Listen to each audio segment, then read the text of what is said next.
दृष्टि अपने भाव में बरतन सदन करे दया की वृष्टि। मैं आत्मा से पूछता हूँ, तू फकीर चंद, तू अपनी ड्यूटी पूरी करता है? जो कुछ ये हुक्म तुमको मिला, हाँ मैं करता हूँ। I discharge my duty as a fakir with the true conscience of mind.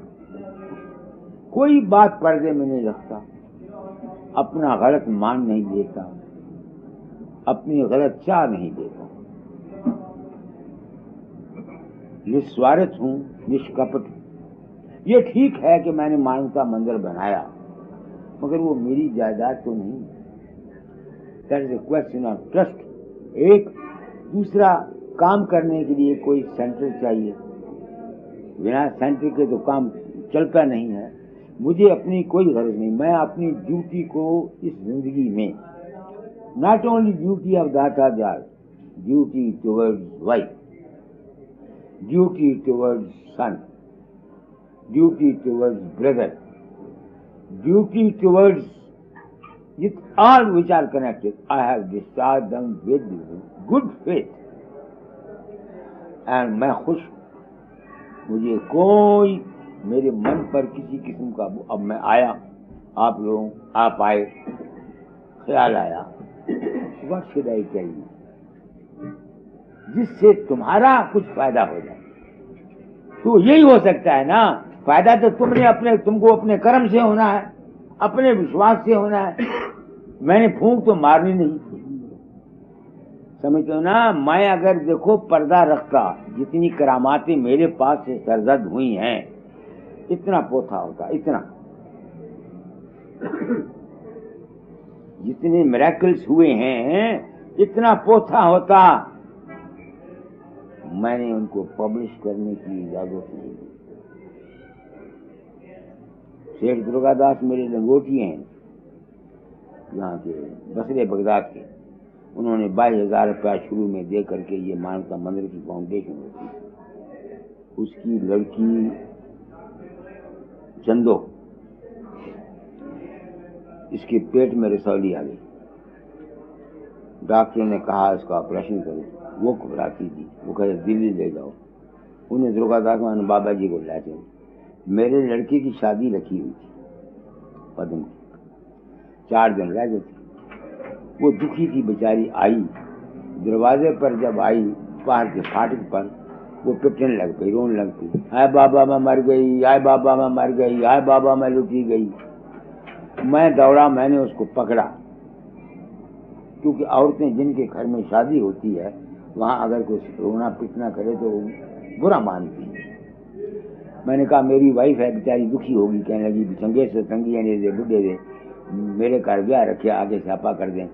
मैं उसमें अंदर ले गया कमरे, ये की है मैंने बाबा जी है, मैं उसमें दिलासा देने वास्ते मैं प्रसाद रुपया निकाला था। मैं कह खुड़िए तू प्रसाद लगा, तेरा ऑपरेशन नहीं होने लगा, दौड़ता बस हम रो नहीं, चली जा। वो चली गई, 17 दिन रसौली अंदर फुट गई और राजी हो गई।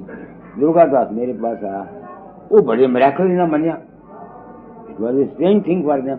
उन्होंने कहा मनुष्य बनो देना, मैं कहना मैं कुछ नहीं किया दुर्गादास, आई have done nothing, it was her faith. तुझे मेरी बात में समझ दो, मैंने इस वास्ते तानू मैं कहना, मैंने कहा तुझे मेरे से फेथ रखो।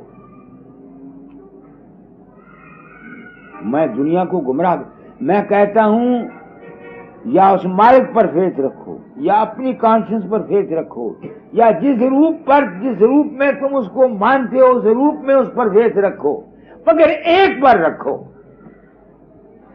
तुम में जितनी नुक्स हैं वो हैं। आज तुम हनुमान के रूप में फेथ रखते हो, कल राम के रूप में फेथ रखते हो, पशु बाबा फकीर के रूप में फेथ रखते हो, चौथ किसी और रूप में फेथ रखते हो। वो धोबी का कुत्ता ना घर का ना घाट का, किसी तरफ का रहता नहीं। बात सच्ची मैं कहता हूँ, बहुत कुछ मैंने कह दिया, दुनिया की बातें। अब रह गई तुम में से अगर कोई स्पिरिचुअल मैन है वो भी सुन लो। वो जो है इसमें एक शब्द है, जम से दें छुटकारा।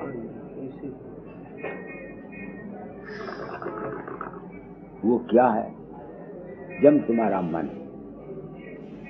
जब तक तुम्हारा मन है और तुम मन के खेल को सत्य मानकर इसमें फंसे हुए हो, तुम्हारी आवागमन नहीं छूट सकती। तो जब तुम मरोगे, तुम्हारे अंदर को ख्याल आएगा, कोई मूर्त आएगी, कोई राम का आएगी या गुरु की आएगी, कोई भी आएगी, तुम मन से बाहर नहीं गए। उसके लिए हमारे सनातन धर्म में गायत्री मंत्र है, प्राणायाम का। ओम भूर्भुवः स्वः महाजना तपा सत्यम तत्सवितुर्वरेण्यम भर्गो देवस्य धीमहि धियो यो। यानी भूर्भुवः स्वः महाजना तपा सत्यम के आगे जो सावित्री रूपी प्रकाश है, उसके दर्शन करो, तब तुम्हारा ये संसार का चलना। हिंदू शास्त्रों में इस रोशनी को पार ब्रह्म कहते हैं और नाम को शब्द ब्रह्म कहते हैं। राधा स्वामी मत वाले नाम से छुटकारा दिलाते हैं। नाम है इनर वॉइस। ये बहुत कम आदमियों के हिस्से में आता है, और जिनके भाग में है वो नाम जपते हैं। एक तो नाम जपना है ना, मुंह से राम राम राम राम राम राम, या राधा स्वामी राधा स्वामी राधा स्वामी, या ओम ओम ओम ओम ओम। मुंह से जपे हुए तुम्हारा बेड़ा पार नहीं हो सकता। तुम्हारा बेड़ा पार होगा जब तुम्हारे अंदर रोशनी और शब्द प्रकट होगा।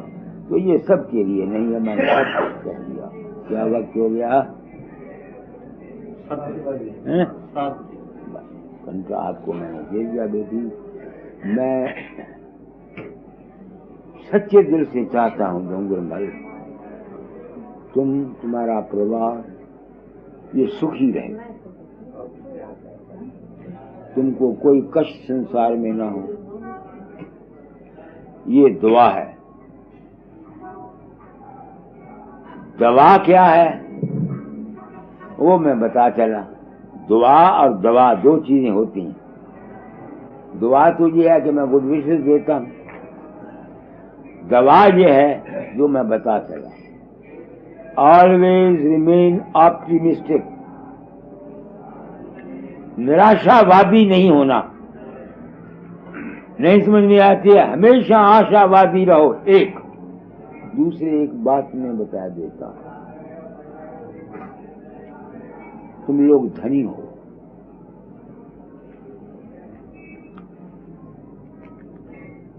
किसी दुखी अशांत पुरुष को की मदद करना, उसको मेंटल सेटिस्फैक्शन देना महापुण्य है। अब उसका मैं सबूत देता हूं कि महापुण्य कैसे है। मैं गया दिल्ली पिछले दुशहरे पर, वहां एक बजाज है, बड़ा भारा अमीर आदमी, वो कार लेके मेरे पीछे फिरता था। 2 दिन फिराता रहा। मैंने उसको पूछा, अभी तू मेरे पीछे क्यों फिरता है? क्या ढूंढते हो?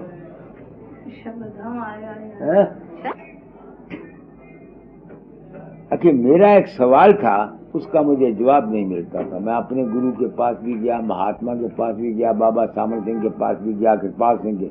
आपके सत्संग से जवाब मिला। क्या सवाल था? वो कहता है 21 साल की मेरी उम्र थी, मेरे बड़ा भाई ठेकेदार था, मैं उसके 2 लड़के मेरे पास थे, उनको लेकर हैदराबाद गया। गरीबी थी, वो लड़के जिद करते थे थिएटर देखने को।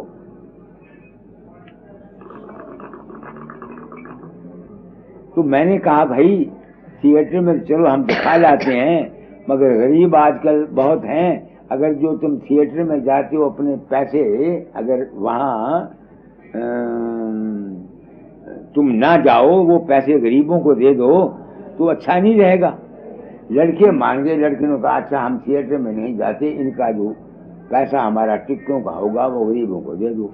मैंने उनके सामने 5 रुपए निकाल के इरादा रख दिया, वो गरीब आएगा उसको दे दूंगा। दूसरे दिन मैं क्या देखता हूँ, एक दरवाजे पर मुसलमान लंबी दाढ़ी वाला पठान मैले कपड़े पहने हुए खड़ा है। उसने आवाज मारी, मैं गया कि यहाँ का मालिक मकान कौन है? उन्हें कहा मेरा बड़ा भाई, वो यहाँ नहीं। अच्छा कि कल जो तुमने 5 रुपए रखे हैं खैरात के लिए, गरीबों के लिए, मुझे दे दो। अब वो कहता मैं हैरान कि इसको कैसे पता लगा मैंने 5 रुपए रखे। मेरी बात समझ में आती है कि नहीं आया? अब उसको शक पड़ा शायद को ठगना हो, इसने कैसे कहा। उन्होंने कहा तुम ये बताओ तुमको किसने बताया मैंने रखे? तुम झूठ बोलता है। उसने बोला मैं यहाँ का इमाम हूँ मस्जिद का, नमाज पढ़ा छोड़ता हूँ, खुदा को याद करता हूँ, 3 दिन से खाके हूँ, मुझे रोटी नहीं मिली खाने को। समझते हो कि नहीं? तो सुबह मैंने दुआ की कि हे खुदाबंद, मैं भूखा मर जाऊंगा, तेरी खिदमत करना। तो मेरे अंदर एक फरिश्ता पैदा होया। उस फरिश्ते ने क्या पे नाल दे घर वाले ने कल 5 रुपये खैरात वास्ते रखे, जाके राजा।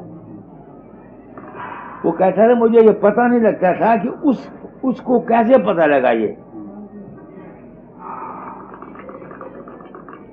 ख्याल की ताकत है। हम जो कुछ सोचते हैं, थिंक करते हैं, बोलते हैं, ये एटमॉस्फेयर में रहता है।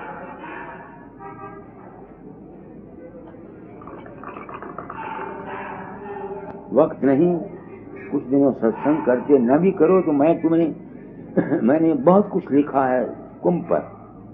मैं आप सबको ये इस ख्याल से न सोचना भाई मैं किताबों की बिक्री के लिए कह रहा हूं, भूल जाना इस बात को। मेरी लाइफ का मास्टरपीस वर्क कुंभ के सत्संग है।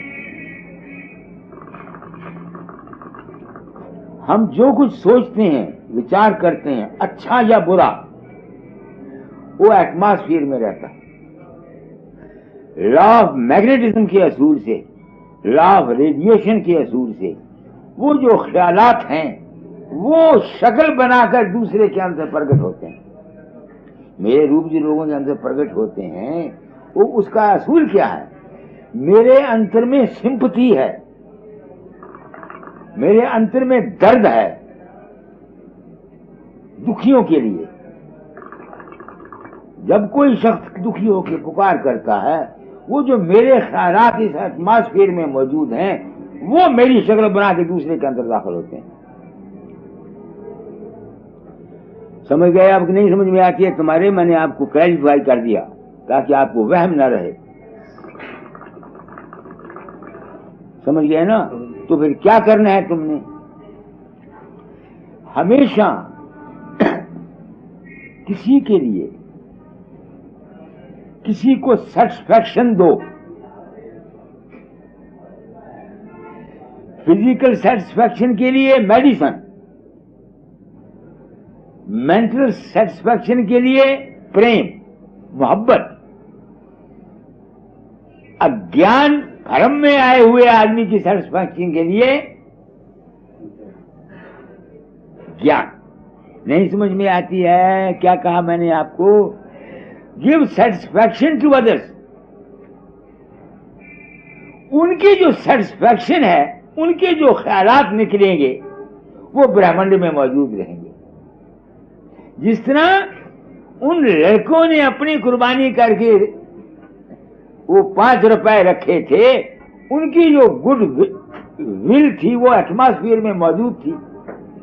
उस आदमी को जरूरत थी, भूखे को, तो उस सेटिस्फैक्शन के ख्यालात ने जा करके उस आदमी के अंतर रूप धर के फरिश्ते का बताया कि उसने 5 रुपए रखे।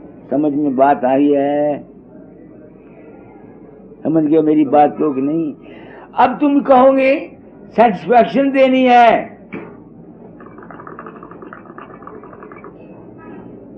अमीर समझते हैं एक आदमी किसी को एक रोटी खिलाकर उतनी ही सेटिस्फैक्शन ले सकता है जितनी एक सेठ 10,000 रुपए का दान करके ले सकता है। कुदरत में अमीरी और अगर वे दान के हकदार हुए तो सिर्फ सेठ ही रह गए जो 10,000 रुपया दान कर सकते हैं। एक पुराण की गाथा है, एक ब्राह्मण था, उसने बड़े यज्ञ किए हुए थे, जिस तरह वेद मंत्र पढ़ के गरीब हो गया। उसकी औरत ने कहा तूने यज्ञ किया, किसी राजे के पास चला जा, उसको 2-3 यज्ञ संकल्प करके दे दिया, उसका फल कुछ पैसे लिया। वो चला, उसने 5 रोटियां बांध दी उसको, चलता राजे कुएं पर गया।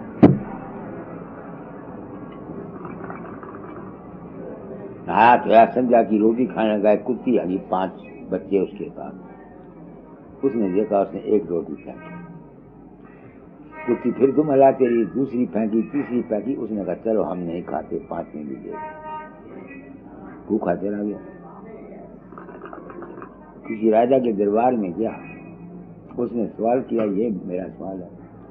उस राजा गुरु था। उसने कहा इसको बोलो जो कल यज्ञ किया परसों उसका फल दे दे, जो परसों इसने यज्ञ किया है उसका फल दे देवे।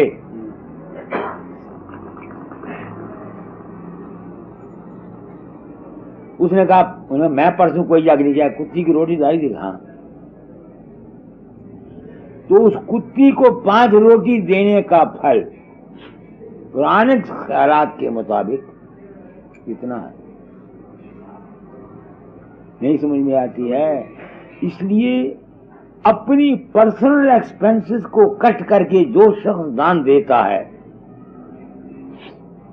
वो दान ज्यादा उत्तम। तुम्हारे पास करोड़ रुपया है, तुमने अगर 50 लाख दे दिया तो तुमको क्या पुण्य? कुछ नहीं।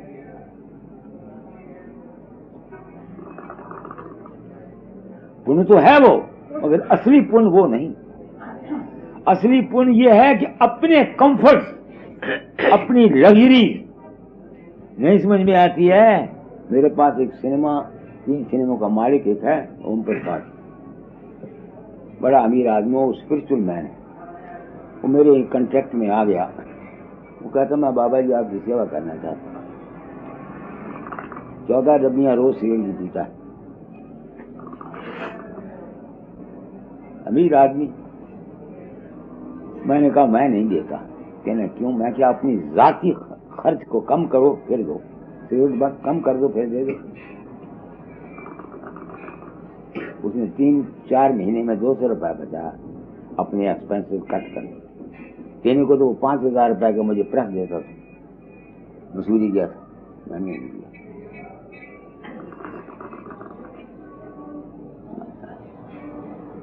अब उससे क्या फायदा हुआ? उसकी मैंने वो सिगरेट की डब्बियों की जो आदत थी ना वो चुरा ली। मैंने परोपकार किया कि नहीं किया? तो मेरे कहने का ये भाव है। तो अब मैं सत्संग को बंद करता हूँ। मैंने अपनी ड्यूटी जहाँ तक मेरे ज़म्मे ड्यूटी थी गुरु ने लगाई हुई वो मैंने पूरी कर दी। ये सबको आज तारीख 19/1/69 बम्बई मानसरोवर सायंकाले सेठ जी के यहाँ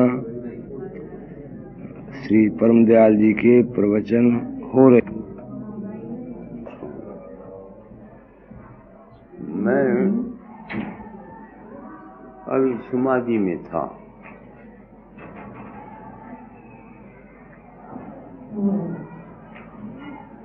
समाधि में क्या देखता था? मेरे दिल में सवाल आता है, Fakir Chand, why do you go इन समाधि?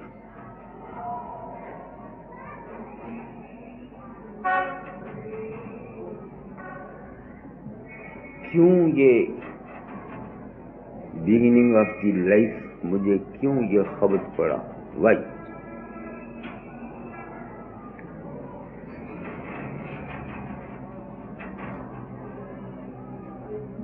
सोचता हूं, इसका कोई जवाब नहीं मिलता। इसका कोई जवाब नहीं मिलता, क्योंकि 20वीं सदी का आदमी हूं, इंटेलेक्ट बढ़ी हुई है।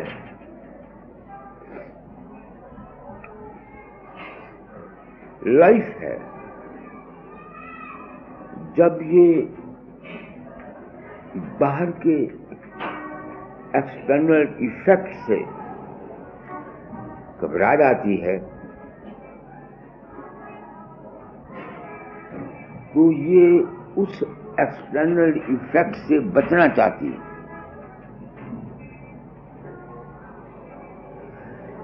जिस तरह से सारा दिन इंसान काम करता हुआ जब थक जाता है, उसमें नींद में जाने का स्वाभाविक नेचुरल ट्रेंड आता है। वो मजबूर होता है सोने के लिए, कितना ही उसको रिश्तेदार, अजीज से अजीज आदमी उसके पास बैठा हुआ हो, वो उसकी परवाह नहीं करता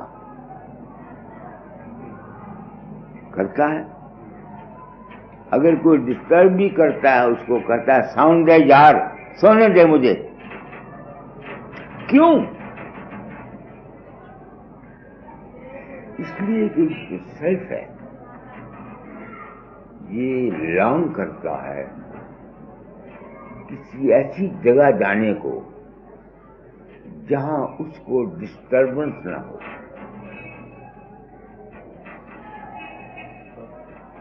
समझ तो मेरी बात को मैंने क्या कहा।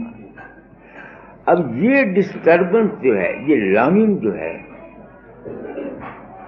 कब आती है? तुम अपनी लाइफ को बात करो। जब दिन को थक जाते हो, तुम्हारी कर्म इंद्रियां काम करने से टायर्ड हो जाती हैं, तुम में नींद में जाने की क्रेविंग ऑटोमेटिक पैदा होती है। आज मैं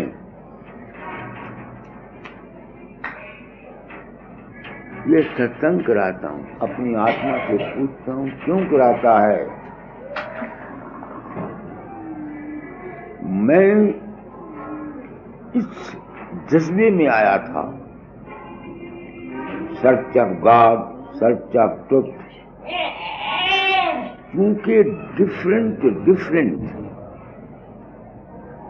मजहबों ने मुख्तलिफ किस्म के सजेशंस मिले हुए थे। किसी मजहब ने कुछ कहा, किसी मजहब ने कुछ कहा, किसी मजहब ने कुछ कहा। तो मैंने प्रण किया था कि जो कुछ मेरी समझ में आएगा बता जाऊंगा। आज मेरी लाइफ मेरे सामने आती है, माई ओन लाइफ। छोटी उम्र में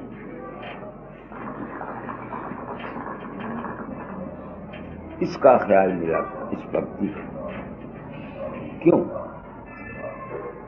उस वक्त तो मुझे मालूम नहीं था कि why I am going towards this line. बचपन में तो मुझे ये पता नहीं था कि why I am being back to this योग और भक्ति और ज्ञान। अब मुझे पता। पहली बात, जिस किस्म के माँ बाप के ख्यालात और संस्कार होते हैं वो बच्चे पर पड़ते हैं।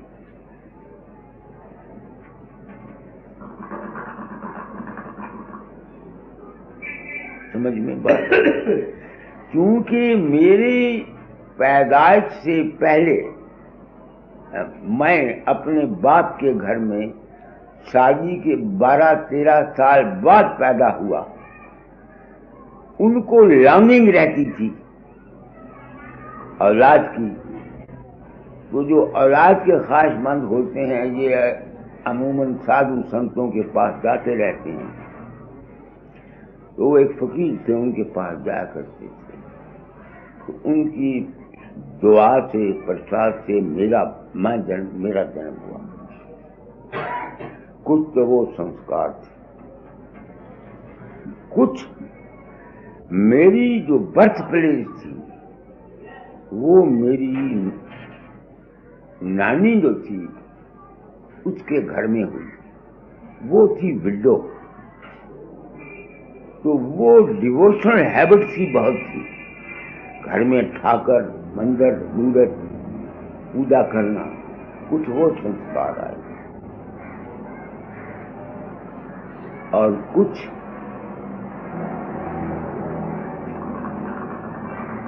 मेरी बचपन की शादी, छोटी उम्र की शादी की वजह से 13 साल की उम्र में मेरी शादी हुई। 14.5 साल, 15 साल की उम्र में मैं ग्रस्त में फंसा। तो कुछ संस्कार थे और कुछ मेरी गरीबी, पॉवर्टी, और कुछ मेरे बाप की सख्ती। वो बड़े सख्त मिजाज थे। तो इन तमाम बातों से चूंकि घबराहट महसूस होती थी, ऑटोमेटिक इंसान की तबीयत का जो रुझान है ये रेस्ट करना चाहता है, पीस चाहता है। जिस तरह सारी दिन काम करने के बाद रेस्ट चाहता है आदमी, इस तरह से लाइफ की स्ट्रगल, कुछ पिछले जन्मों के कर्म, वो सब मिल मिला के इंसान की रुझान को इस तरफ ले जाते। नहीं समझ में आती। आज मैं सत्संग में क्या कहना चाहता।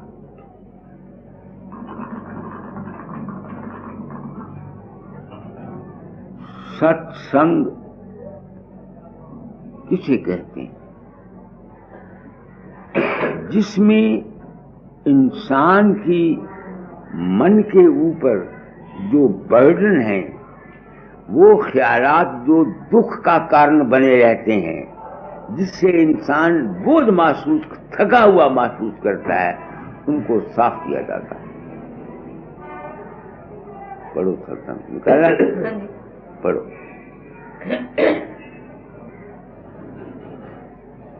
सत्संग तीर्थ राज प्रयाग, सत्संग तीर्थ राज प्रयाग।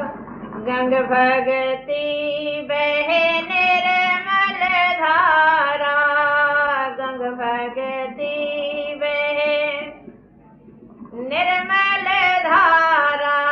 सरस्वती ज्ञान बैराग, सरस्वती ज्ञान बैराग। सत्संग तीर्थ राज प्रयाग, सत्संग।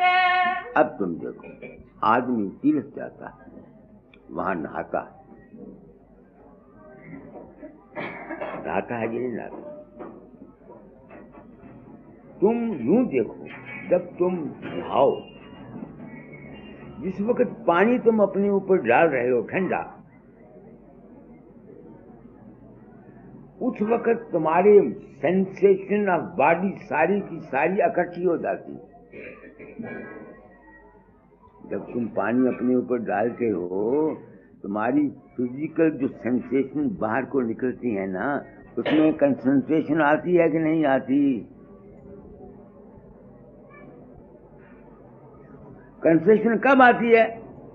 जब जो बाहर के अनेक प्रकार के तुम्हारे ख्यालात हैं वो खत्म हो जाते हैं, तो सत्संग में क्या होता है, इंसान अपनी वरीज लेके आता है, सर्टन किस्म के बोझ उसके दिमाग पर होते हैं, उनसे वो वरीज होता है।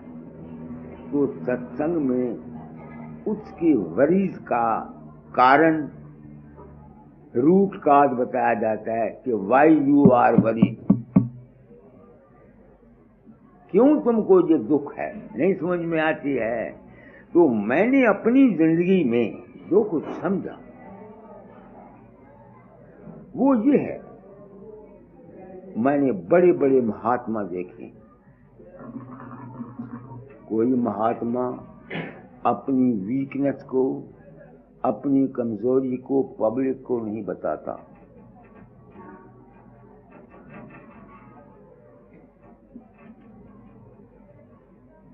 कोई महात्मा अपनी कमजोरी को पब्लिक को नहीं बताता। एक नौजवान लड़का जिसका कैरेक्टर 24-25 साल तक ठीक रहा, जिसका ब्रह्मचर्य ठीक रहा, वो डिवोशनल कभी नहीं होगा।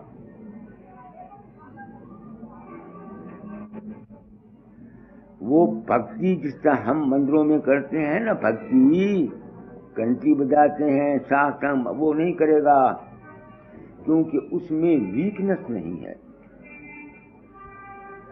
तुम बच्चे मेरे पास हो, आई हैव गॉट, मेरे पास I work with certain mission, certain aim of life है मेरा सत्संग कराने का। वो क्या एम है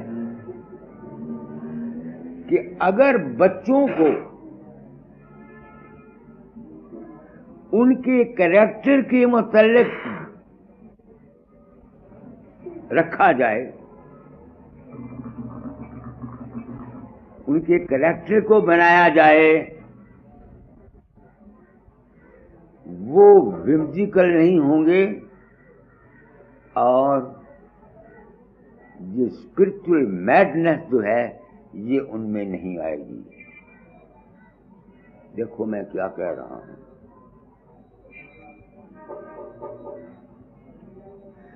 दुनिया ये जो भक्ति करने वाले आदमी हैं मेरे जैसे, इनकी तारीफें करती है,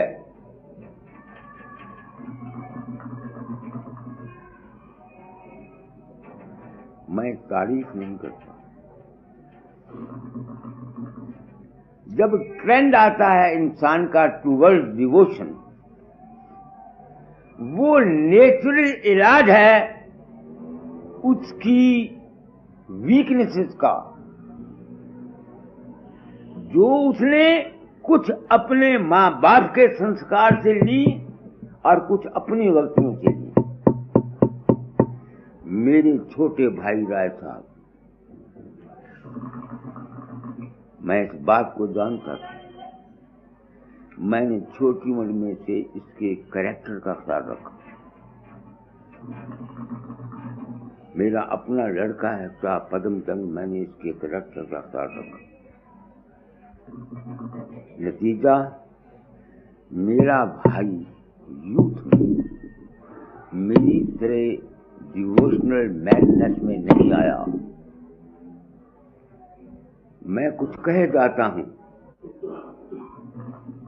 संसार को एक मैसेज दिया जाता हूं। ये टेप रिकॉर्ड करा रहे हैं ना, कभी दिल्ली में ये कहीं सुनाएंगे, नहीं समझ में आए। अब चूंकि वो ओल्ड हो गया मेरा भाई, छोटी उम्र में, पिछली उम्र में सिकनेस आ गई, हेल्थ डिटीरिएट कर गई, अब उसकी ट्रेंड टूवर्ड्स इनसाइड जाना बट नेचुरल, समझ गए। तो मैं जो मेरे मिलने वाले हैं उनको कहना चाहता हूं कि अपने लड़के और लड़कियों के कैरेक्टर एंड हैबिट्स का को बात करो।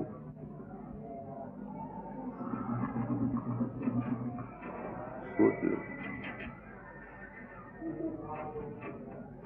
कुछ कहना चाहता हूं, क्या कहना चाहता हूं, एक सर्टन मिशन लेके मैं दुनिया में आया हूं। वो मेरी मिशन क्या है? Line of action, how to live in this world. मैंने देखा है जिन औरतों को लिकोरिया होता है, जिनको एनीमिया होता है, जिनके मेंसेस में इरेगुलरिटी होती है,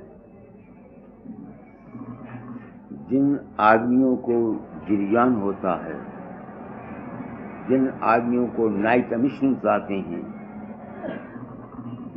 उनमें अशांति का आना कुदरती बात है।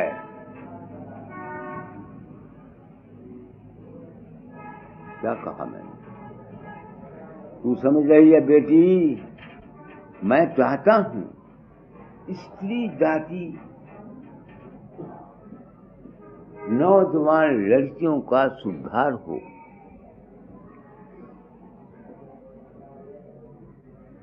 नौजवान लड़कों का सुधार हो, ये है मेरा मिशन। दो आदमी मेरे सामने, एक मेरा भाई छोटा, एक मेरा लड़का और एक सुरेंद्र। वो डिवोशनल नहीं है। अगर वो डिवोशनल होता है किसी वक्त, तो वो होता है क्योंकि उसके मीन्स ऑफ लिविंग जो है वो कमजोर है। समझ गए मेरी बात को? मैंने क्या कहा है आप लोगों को? सोचो मेरी बात। एक, अब मैं मिसाल देता हूं। मेरे एक मित्र हैं, मैं नाम नहीं लेना चाहता कि कोई टेप रिकॉर्ड है, वो मेरे गुरभाई भी हैं। उसका लड़का 9वीं जमात में फेल हो गया।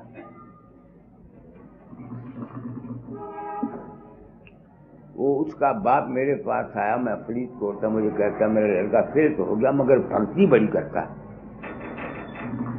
क्या भक्ति करता है? मकान में बैठकर कृष्ण महाराज की मूर्ति रखी हुई है, छाने बजाता है, एक एक घंटा मस्ती में गाता रहता है।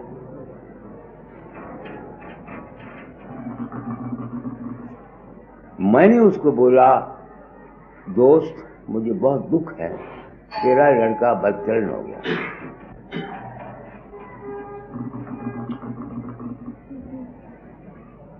समझ रही है?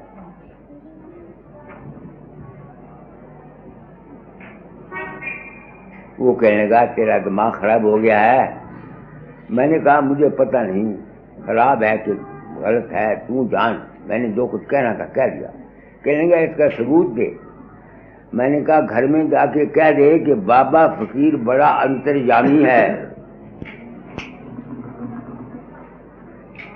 जो आदमी योगी राज है, जो आदमी उसके पास आकर कुछ मांगता है उसकी दुआ पूरी कर देता है। जाके कह दे, मशहूर कर दे घर वालों को। वो आगे भी फेस रखते थे। उसने जाके बड़ी मेरी तारीफ कर दी। 2.5 महीने के बाद मैं फरीदकोट में स्टेशन मास्टर था। वो लड़का जब मैं समाधि से उठा, वो मेरे आगे बैठा हुआ था, वो रोने लगा। मैंने कहा बच्चा क्यों रोता है? ताया जी मैं दुखी हूं। क्या दुख है? कहने लगी एक दूसरी जात की लड़की वहां आया करती है, हमारी जात और उसकी और है, वो मुझसे प्यार करती है। मैंने अपने आप को खराब तो नहीं किया, मगर मैं अशांत बहुत रहता और दुखी रहता। मैंने उसको दिलासा दिया, मैंने कहा तू पढ़, तेरा बाप तुझको डॉक्टर बनाना चाहता है, डॉक्टर पढ़ जा। उस वक्त में आउट ऑफ कास्ट मैरिज हो जाएंगी, मैं वादा करता हूँ कि तुम्हारी शादी उसी लड़की के साथ करा दूंगा। खैर वो चला गया। मैंने उसके बाप को चिट्ठी लिखी, मैंने कहा ये बात है, मेरा नाम न लेना, नहीं तो वो कहेगा मैंने कॉन्फिडेंस में मुझको रखा तो मेरा पर्दाफाश कर दिया। ड्राफ्ट करने पर मालूम हुआ कि वहाँ लड़की वो आया करती थी। तो हमारी अशांति का मुख्य कारण तुम समझ रहे हो, मेन ये है। मैं ये कहना चाहता हूँ संसार को, क्योंकि मैंने अपने आप को संत सदगुरु क्लेम किया है। सतगुरु नाम है सच्चे ज्ञान का। जब मैं कहता हूं कि मैं सतगुरु हूं तो मुझे कोई सुरखाब का पर नहीं लग गया। तुम समझते हो ना, ये जितने डिवोशनल हैबिट वाले हैं, अगर ये गुरु की हदायत में रहकर ये हैं डिसीज्ड, आई वॉज डिसीज्ड। देखो मैं कितनी सच्चाई से बयान कर रहा हूं। मैं बीमार था, समझते हो कि नहीं? अगर इंसान बीमार होकर हकीम की दवाई जो खाता है उसके साथ अनुपान नहीं करता, उसको दवाई से क्या फायदा होगा? ये जितने आदमी डिवोशनल हैं, इनका ट्रेंड ऑटोमेटिक जाता है टूवर्ड, जिस तरह फिजिकल ट्रेंड जाता है टूवर्ड स्लीप, टायर्ड हुआ जिस्म चाहता है टू रेस्ट, इस तरह मन जो है ये मुख्तलिफ किस्म के ख्यालात से घबराया हुआ, मुख्तलिफ किस्म के विचारों से घबराया हुआ पीस चाहता है। तो उसकी घबराहट का कारण क्या है? एक कारण उसकी जो डिजायर है,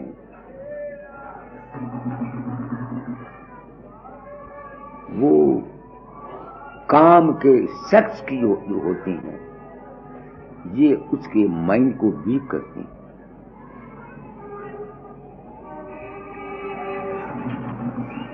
समझ गए मेरी बात को? मैंने क्या कहा है आपको? मेरे ये तजर्बे हैं, पर्सनल ऑब्जर्वेशन ऑफ लाइफ। मैं फूल नहीं हूं। इस 82 साल की उम्र में मैं, सच पूछते हो, कभी तुम्हारे घर खाना खाया, कभी किसी के घर में खाया, मैं इसको ये समझता हूं that I am just like a dog, कुत्ते की तरह हूं। एक दरवाजे पर गया, टुकड़ा मांगा, खाया, दूसरी एक बात नहीं, मैं फील करता हूं, मगर मेरे पर एक ड्यूटी इंटरेस्ट किया कुत्ता ने। I want to discharge it with my true conscious, सच्चे दिल से मैं उसको डिस्चार्ज करना चाहता हूं। ये जो सेक्स के ख्यालात हैं गलत। मैं तुमको जहां स्त्रियों का गुरु बनाना चाहता हूं, और मैं चाहता हूं कि तुम जो लेडीज तुम्हारे पास आती हैं, इनको करेक्ट लाइन ऑफ एक्शन बताओ।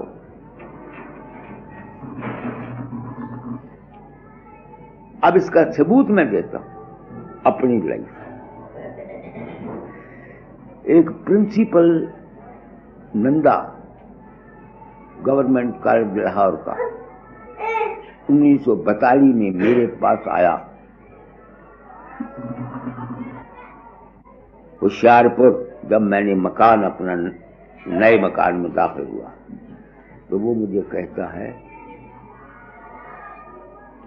बाबा जी मैं अशांत रहता हूं। उसके एक लड़का एक लड़की, नहीं समझ में आती, वेल बिल्ट,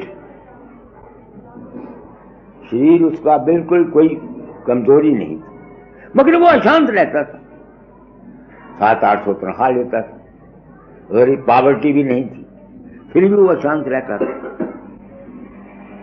मैंने उसको देखा, मैंने कहा अकेले मिलो, पीले मुखान साथ थे। मैंने कहा तुम डिबात्रस हो। उसको बड़ा गुस्सा आया, मुझे पता नहीं था ये प्रिंसिपल है। मैंने समझा कि मामूली दुकानदार है, धोती पहनी, उसका मलमल का कपड़ा पहना हुआ।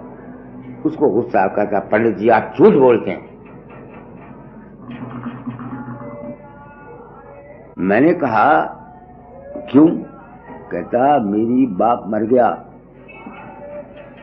मेरी माँ ने अपनी प्रॉपर्टी बेचकर मुझे एमए कराया और वलायत भेजा। 26 साल के बाद आकर के मैंने शादी की, लव मैरिज।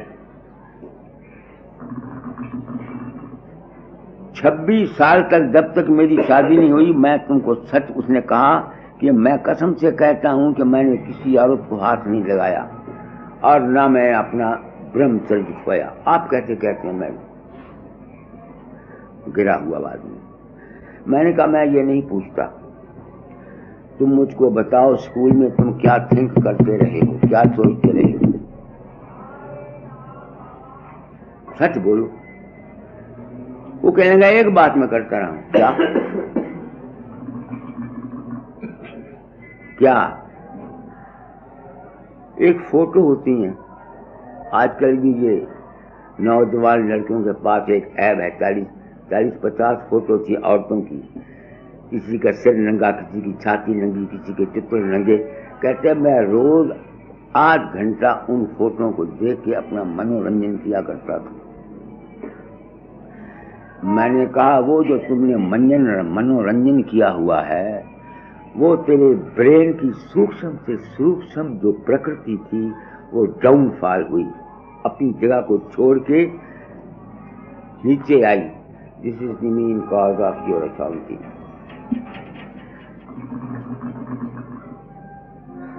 सोच लो, ये तुम्हारे सामने बैठा है नंदराज, इसको मैंने ब्रह्मचर्य की तालीम दी, इसकी माँ की बूढ़ी। मैंने कहा बेटा शादी मत कराना, माँ की सेवा करते रहना। इसने शादी नहीं कराई, माँ 82 साल की होकर मर गई। ये कहता है मुझे चिंता और फिक्र या अशांति कभी सपने में नहीं आती। आए कैसे? तुम लोग सत्संग में आते हो, तुमको भी कहता हूँ, क्योंकि ये टेप रिकॉर्ड करा रहा है, दिल्ली में जाएगा, कई आदमी सुनेंगे, for the betterment of the public. सत्संग का मतलब क्या है? सत्संग से इंसान को वो समझ दी जाती है, बिन सत्संग विवेक न होई, अल राम कृपा बिन सुलभ न सोई। अमीरी कुछ और चीज है। जितनी फॉरेन कंट्रीज के आदमी में अशांति है, हिंदुस्तान में इतनी नहीं है। वो शांति की तलाश में दौड़ते फिरते हैं। 30 आदमी अमेरिका से आ रहे हैं इसी सर्च के लिए। क्यों ये बात है? क्योंकि हम लोगों को करेक्ट लाइन ऑफ एक्शन नहीं आता है। आप समझ गए मेरी बात को? अशांति का मुख्य कारण क्या है? ये जितने डिवोशनल हैबिट वाले आदमी हैं, जो बहुत सिर मारते हैं, मेरे अंदर देवी आ गई, मेरे अंदर देवता आ गया, मुझको फलानी चीज, ये सारे के सारे मेंटली डिरेंज्ड पर्सन हैं। और ये मेंटल डिरेंजमेंट क्यों आती है? इसलिए कि उनका जो माइंड है ये लक्ष्य में आता है। लक्ष्य, शख्स की भी लक्ष्य है। दुनिया की साजो सामान मैं डिप्टी कमिश्नर बन जाऊं, मेरे ऐसे ऐसे मकान हो, मेरे ऐसे ऐसे महल हो, नहीं समझ में आती है। दुनिया की आशाओं के जो बड़ा बड़ा सामान है, इसकी डिजायर्स का जो चस्का है वो भी लगता है। काम काम सब कोई कहे, काम न चीने को, जितनी मन की कल्पना काम कहावे सो। तो इंसान की अशांति का मूल कारण क्या है? Extreme desire of anything.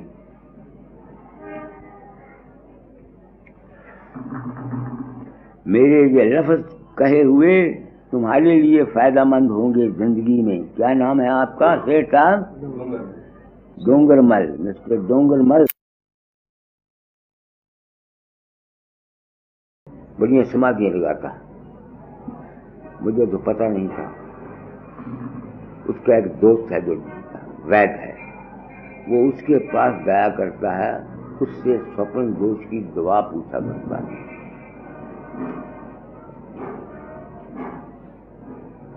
तुम समझ रहे मेरी बात को? मैंने क्या कहा? शब्द था, पर उस कड़ी को क्या है?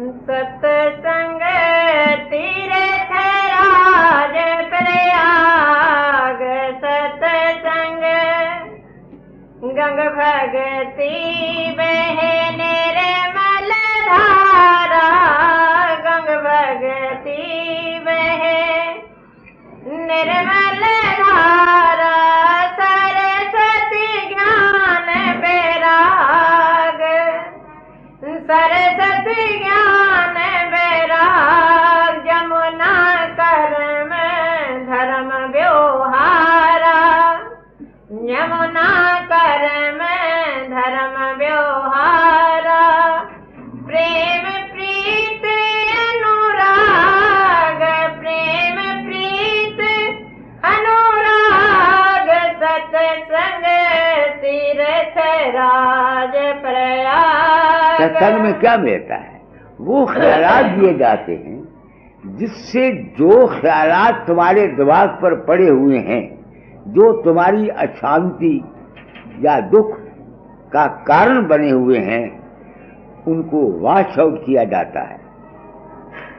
जिस तरह पानी के नहाने से मैल उतर जाती है ना, तो सत्संग के वचनों से, करेक्ट अंडरस्टैंडिंग से क्या मिलता है? रॉन्ग आइडियाज, गलत सजेशन दिमाग पर। ये मेरा तजर्बा है अपना। मैंने 1905 में नाम लिया, 1916 तक, हालांकि मैं बड़ा भारा डिवोटी टू दाता दयाल था। I was the extremest lover of my guru. प्रेम के रंग में मैं नाचा करता था। नहीं समझ में आती है? प्रेम के रंग में मैं गाया करता था, मगर मुझे शांति नहीं थी। नहीं समझ में आती है? कुदरत ने मेरा इंतजाम कर दिया। क्या? मैं बसरे बगदाद चला गया 12 साल। वो जो 12 साल का मेरा पीरियड था, क्योंकि मुझको इस पद का ठड़क था और दाता दयाल से प्रेम था। मेरे साथ मेरा भाई रहता था, राय साहब, परशोत्तम दास रहता था, दुर्गा दास संगी रहते थे। मैं 12 साल में बसरा शहर नहीं देखा, बगदाद शहर नहीं गया, क्योंकि वहां ब्यूटी ज्यादा थी। इस मन का, तुम नौजवान हो, अपने मन की हालतों को देखो तो सही। तुम्हारा मन 24 घंटे में करता क्या रहता है? नहीं समझ में आती है? वो जो 12 साल का मेरा ये सेलिब्रेशन थी और मेरे माइंड की पेरियड थी, उसने मुझको पीसफुल बना दिया, शांत बना दिया, शांत। क्योंकि आगे औलाद नहीं थी, दाता ने कहा फकीर अब अभ्यास छोड़ो, संतान पैदा करो। मैं वापस आया। मैंने संतान को संतान के ख्याल से पैदा नहीं किया, मैं गृहस्थ में ज्यादा रंपत हो गया, बेवकूफों की तरह, जिस तरह से आजकल के नौजवान बच्चे, लड़के और लड़कियां रंपत होते हैं। वो जो मेरी पीस थी वो चली गई,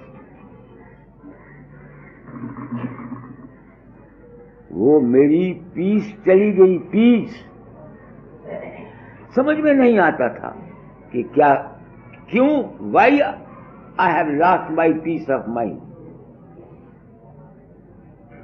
समझ गए मेरी बात को कि नहीं? फिर मेरे दिल से ये ख्याल आया कि this is the defect in me, I control myself. It took some time but I became successful. As a result of that I am today one of the blessed soul who has got peace. समझ गया मेरी बात को कि नहीं? आप लोग में से कई आए हैं, सत्संग में जाने से क्या फायदा? बथेरे सत्संग होते हैं। अगर सत्संग में जाके तुमको लाइन ऑफ एक्शन नहीं मिलता, तुमको सही जीवन गुजारने का तरीका नहीं मिलता, तो क्या फायदा? तो एक तो हमारी अशांति का ये कारण है, समझ गए? दूसरा कारण हमारी अशांति का है हमारी इल हेल्थ। इल हेल्थ का कारण है हमारा अपनी टंग पर कंट्रोल ना होना। हम अपने ऊट पटांग खाते रहते हैं, डाइट को अंडर कंट्रोल नहीं रखते।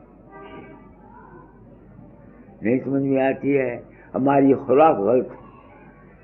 मैं आया ना यहाँ, आप लोगों ने तो उतनी मेरी सेवा की जो शायद कोई किसी राजे को भी ऐसी खुराक नहीं मिलती जैसी आप लोगों ने की, ठीक है ना? मगर वो जो खुराक थी वो मेरे माइंड के लिए सूटेबल नहीं। इंसान का जो जैसा वो खुराक खाता है उसका वैसा मन बनता है। इस वास्ते खुराक में सतोगुण, रजोगुण, तमोगुणी फूड होती है। जो आदमी पीस चाहते हैं उनको अपनी खुराक को ठीक करना चाहिए। तो जो पीस चाहते हैं उनके लिए ये है भाई मांस शराब न भी खाओ, नहीं समझ में आती है, ज्यादा तमोगुणी चीजें न खाओ, बासी चीजें मत खाओ, नहीं समझ में तुम्हारी बात आती है? तो हमारी अशांति का ये कारण है। आप लोग सत्संग में आए, मुझे नहीं पता आप क्यों आए।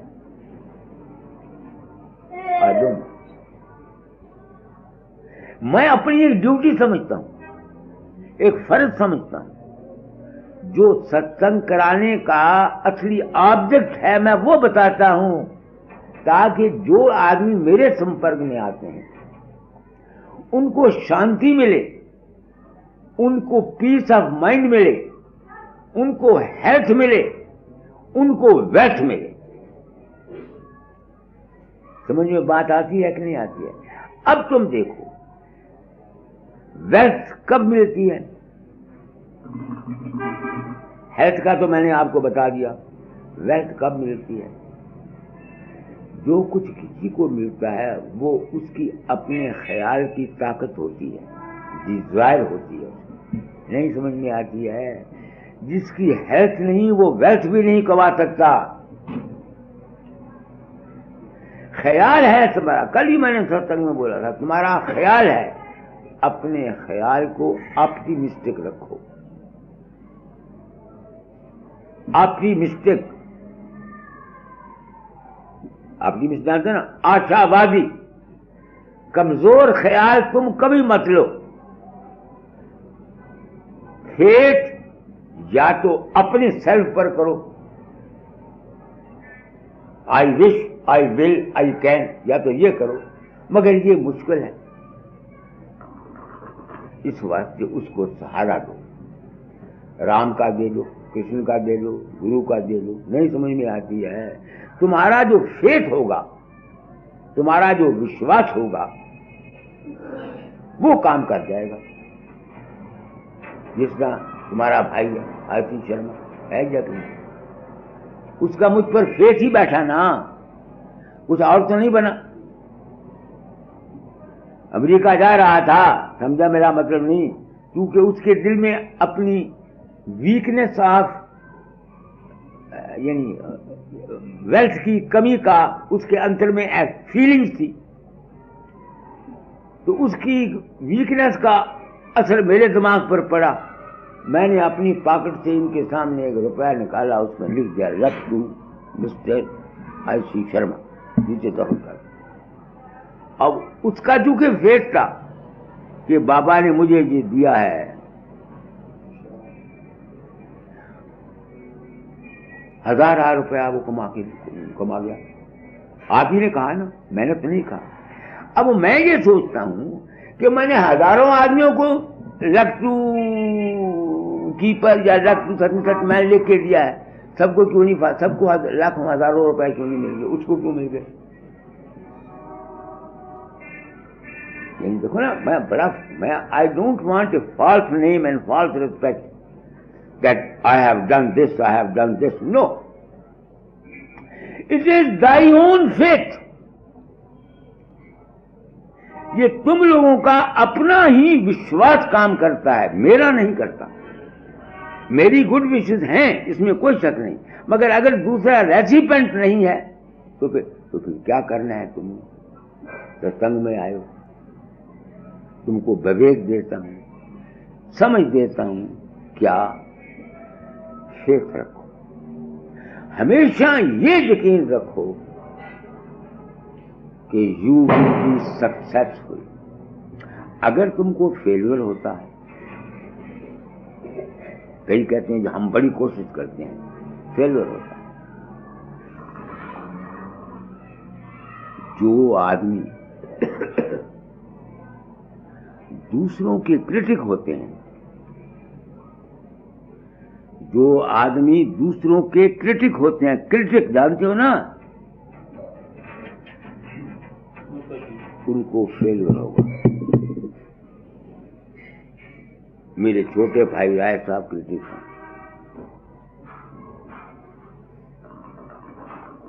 आप समझ रहे मेरे भाव को कि नहीं है? ये मौजूदा जो है ना इस जमाने की आबो हवा, ये हमको क्रिटिक बना देती है। हमको दूसरों से कोई गर्ज नहीं, किसी को किसी ने गलती खाई, कोई कुछ करे, हमको क्या, हमको अपना मीन्स अपना ख्याल रखना चाहिए। मैं क्रिटिक नहीं।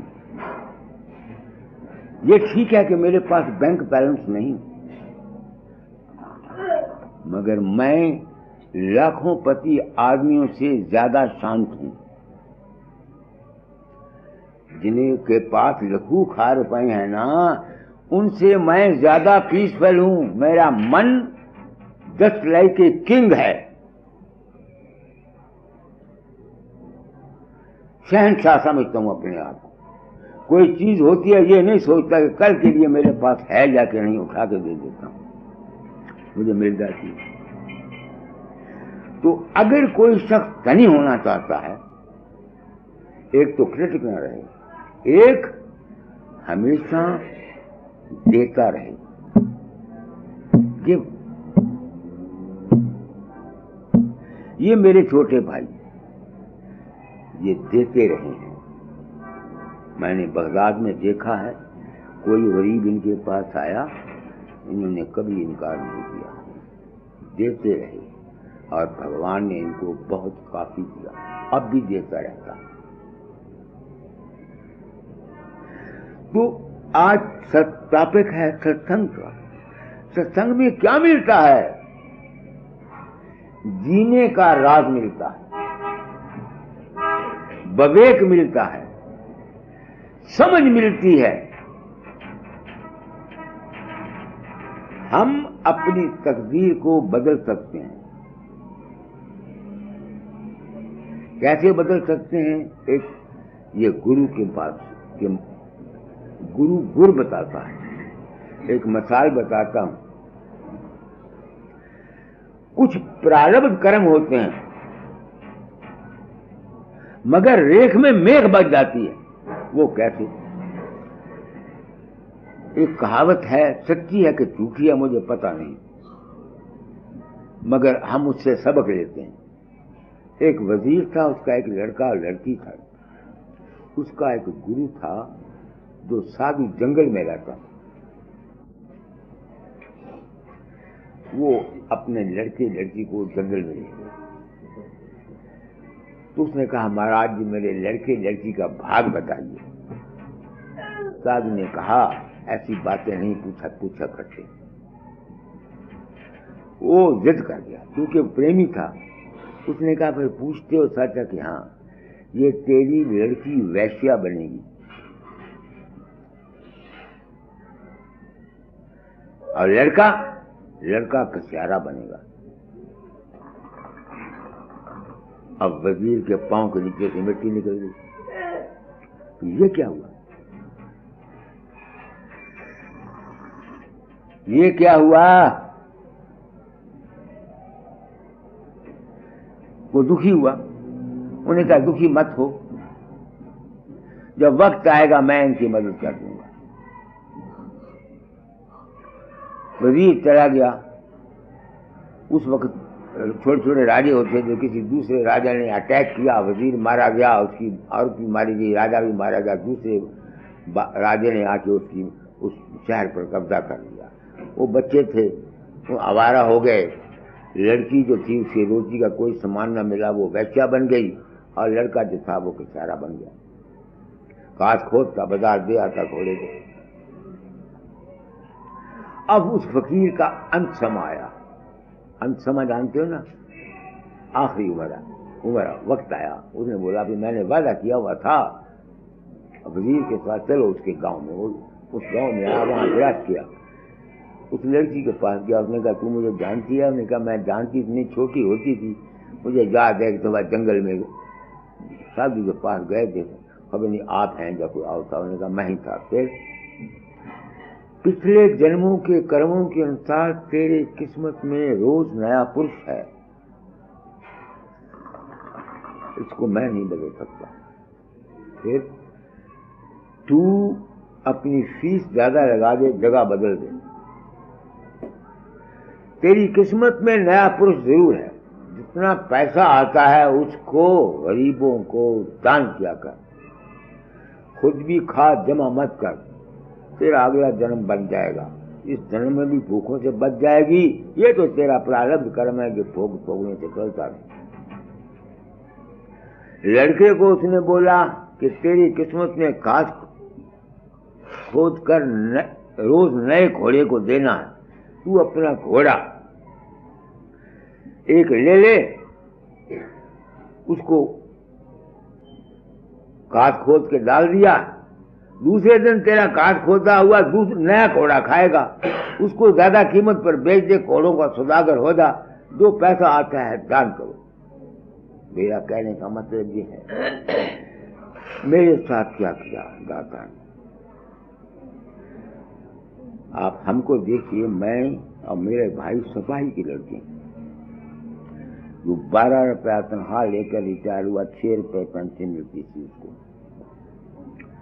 ये दाता की दया रेख मारती। आज मेरी क्या पोजीशन है, मेरे भाई की क्या पोजीशन है, सोचो। मैं कोई पढ़ा हुआ हूं, कोई MA हूं, कोई लायक हूं, कोई मैन पोजीशन हूं, कितनी मेरी रिस्पेक्ट। इस वास्ते किसी कामल इंसान की सोबत में रहना, उसके हुक्म को मानना, ये बहुत जरूरी बात है। ये है गुरु मत। गुरु क्या करता है? गुरु हर शख्स की प्रकृति को देखकर, हर शख्स के सर्कमस्टेंसेस को देखकर उसको सजेशन देता है, राय देता है कि बरखुरदार तू ये काम कर। मेरी सारी जिंदगी इसी खबत में गुजरी। मैंने जो कुछ भी किया, जो दाता ने मुझे कह दिया ये करो, बहुत अच्छा, और मैं जिंदगी में कामयाब गया। तो सत्संग के मैंने क्या है, गंगा नेक ख्यालात, जमुना दुनिया के व्यवहार के ख्यालात, सृष्टि, ज्ञान और वैराग के ख्यालात। तो सत्संग में जाकर जीव को अपना व्यवहार कैसे करना है, नेकी कैसी करनी है और ज्ञान कैसे हासिल करना है, ये सत्संग में विचार दिया जाता है। मगर दे वो सकता है जो गुरु कोई हो। जिस तरह से आजकल के हकीम और डॉक्टर, उनको एलिमेंट्री नॉलेज जिस्म का नहीं है, किताबों के नुस्खे पढ़ के बता देते हैं। बीमार को अगर लग गया तीर तो तुक्का, चांद से बच गया, उस बीमारी से हो गया। अगर वही डॉक्टर उसका सारा खून सब कुछ टेस्ट करके उसको दवाई देगा, वो कामयाब हो जाएगा। इसलिए बार बार लिखा है, आजकल गुरु जो है जो कस्बे मुआश है। कस्बे मुआश जानते ना, रोटी कमाने का हम गुरुओं ने एक तरीका बनाया हुआ है कि चलो और कुछ नहीं तो फगड़े कपड़े पहन लो, गुरु बन जाओ। जीव बेचारे तो भोले फाले, इनको क्या पता गुरु कौन है कौन नहीं। किसी के अंदर बाबा फकीर का रूप प्रकट हो गया तो उसने आके कह दिया बाबा फकीर बड़ा करने वाला है। नहीं समझ में आती है। आज किसी जिंदे ने कहा, कोई आदमी आया था, उसके अंदर कहीं मेरा रूप प्रकट हो गया। मैं कहाँ जाता हूँ दीवाने, कहीं नहीं जाता। ये सब तुम्हारा अपना ही मन का खेल और मन का तमाशा है। तमाम जीव दुनिया में इस मन के चक्कर में आकर के गुमराह हो गए, फंस गए। तो सत्संग में क्या मिलता है, क्या मिलता है? जमुना, गंगा और स्वस्ति। जमुना क्या है? दुनिया के हमारा कारोबार, कर्म क्षेत्र। गंगा क्या है? हमारी नेकी करनी, ये करना, ऐसा करना, धर्म करना, पुण्य करना, ये है। और सृष्टि क्या है? वो विचार जिससे तुमको शांति मिले। तो सत्संग से ये चीजें प्राप्त होती हैं। नहीं समझ में आती? मैं नाम नहीं देता आपको। देखो, मैं डिग्री होल्डर हूं। अपने गुरु महाराज की तरफ से नाम देने, जिस तरह चेले बनाने का मुझे आर्डर है। तू तो आया नरदेही में तर फकीर का पैसा, दुखी जीव को अंग लगा कर ले जा गुरु के देता। तीन साहब से जीव दुखी है निबल अबल ज्ञानी, तेरा काम दया का भाई, नाम दान दे दानी। मुझको नाम देने का आर्डर है कि नहीं है? है। बाबा सावन सिंह व्यास वालों के पास में गया, उन्होंने मुझे कहा ये काम कर। मगर मैं इस तरह से चेले नहीं बनाता जिस तरह ये गुरु चेले बनाते हैं और अपना चेला बना लेते हैं। क्यों नहीं बनाते? क्योंकि इस तरह चेले बनाने से किसी को फायदा नहीं पहुंच सकता।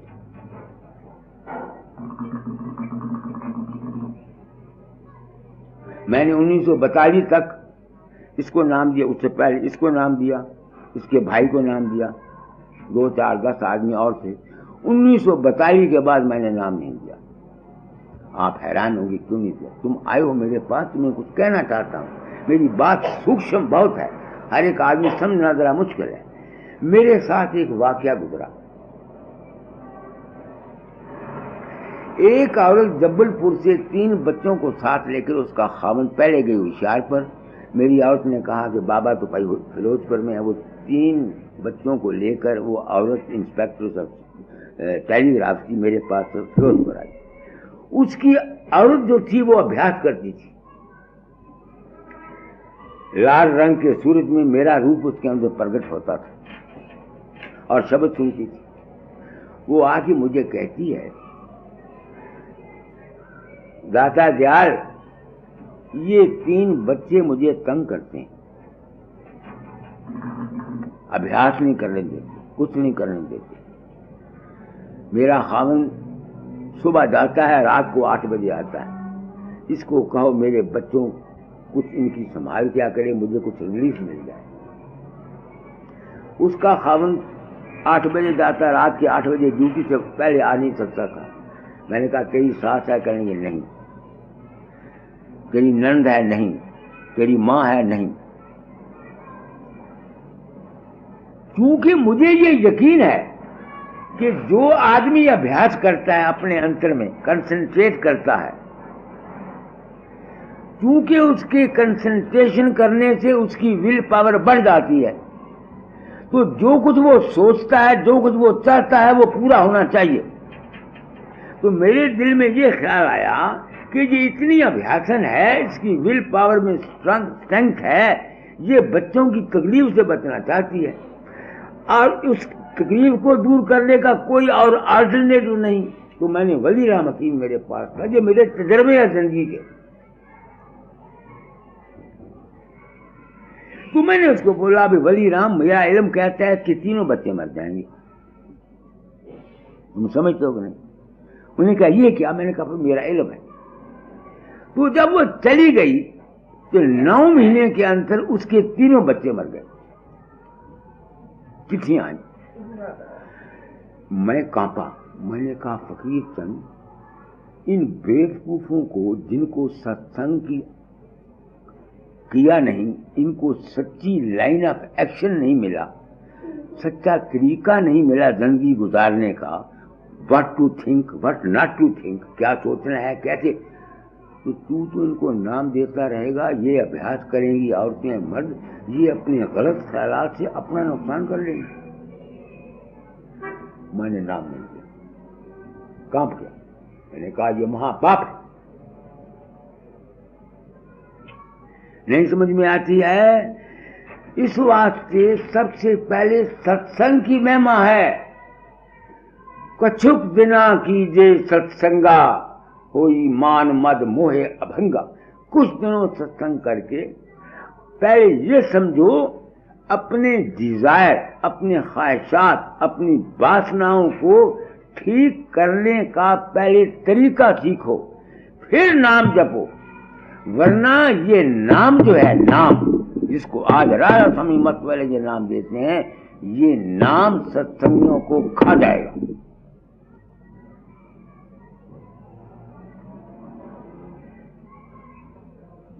मैंने क्या कहा? खा जाएगा। और यही बात जिस पाक जात ने राधा स्वामी मत चलाया है, राय साहब, राय सालग्राम, हजूर मौला मुकद्दस आगरे वाले, उन्होंने अपनी प्रेम बानी में लिखा है कि जिन आदमियों के मन गंदे हैं, ईर्ष्या, द्वेष, बोझ, हसद, कीना उनके दिल में रहता है और वो अपने गंदे ख्यालात को रोकना नहीं चाहते या रुकते नहीं हैं, उनको चाहिए कि बिल्कुल ये शब्द अभ्यास जो है ये बिल्कुल ना करें, वरना उनका अधहद नुकसान होगा। यही बात हिंदू शास्त्र में लिखा है कि गजत्री का ये मंत्र जो है, अगर शूद्र सुन ले तो उसके कानों में सिक्का भर दो। शूद्र कौन है? जिसके मन गंदे हैं, जिसके दिल में द्रोह है, दूसरों से नफरत है, द्वेष है, बुग़्ज़ है, ऐसे आदमियों को नाम नहीं रखना चाहिए। उनको चाहिए सत्संग करें, ताकि सत्संग से उनके कुछ मन साफ हो जाएं। सत्संग में होता क्या है? जो गलत ख्यालात, गलत विचार, रॉन्ग सजेशन जो दिमाग पर पड़े हुए होते हैं, सत्संग के वचन सुनते रहने से क्या होता है? क्लैरिफिकेशन हो जाती है और आदमी को पता लगता है कि वो आई एम रॉन्ग, मैं कहाँ गलती खाता हूँ, कहाँ गलती नहीं खाता। तो ये है आज था सत्संग की बोलती। मैंने बहुत कुछ आपको सत्संग की महिमा बयान कर दी। महिमा तो सब दुनिया कहती है, सत्संग बड़ा है, सत्संग बड़ा है। कैसे बड़ा है?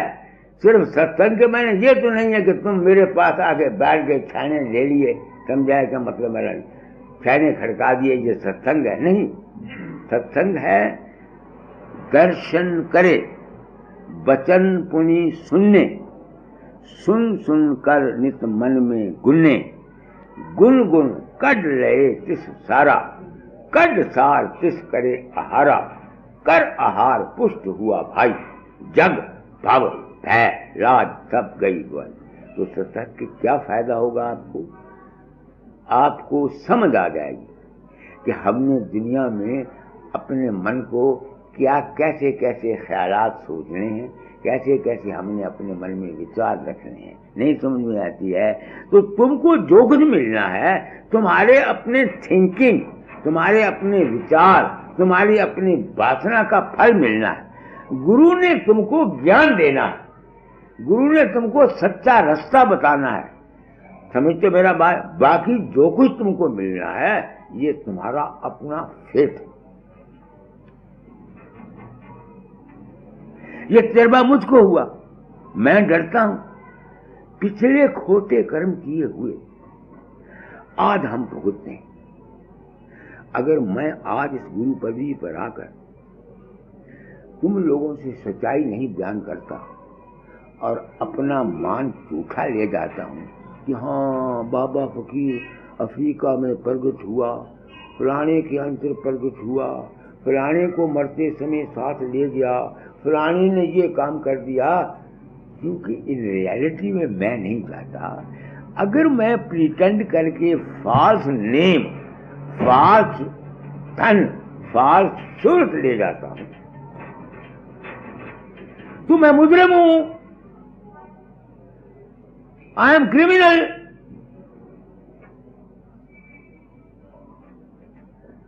इसका मुझे सबूत क्या है? मैं हूं ब्राह्मण, आवागमन को मानता हूं, आवागमन को मानता हूं। तो एक हमारे हरबिलास साहब सेक्रेटरी हैं, इनके एक बड़े मित्र हैं, पंडित हैं, वो उनके पास वेदसंग का है। इनके लड़के का टेवा भी वहां दिखाया, उसके सारे हालात ठीक निकले। वहां लिखा कि इसके लड़के ने पिछले जन्म में ये गलती खाई थी जिसकी वजह से उसको ये तकलीफ है। समझो, अगर कोई और पंडित कहता तो मैं मान लेता वो झूठ है, मगर वो जो कहने वाला है उसने प्रभु संस्था से उसका पत्रा निकाला और वो इनका अपना प्रेमी है, वो इसको झूठ कैसे बोलेगा? अब मेरी बात को समझ में आती है कि नहीं?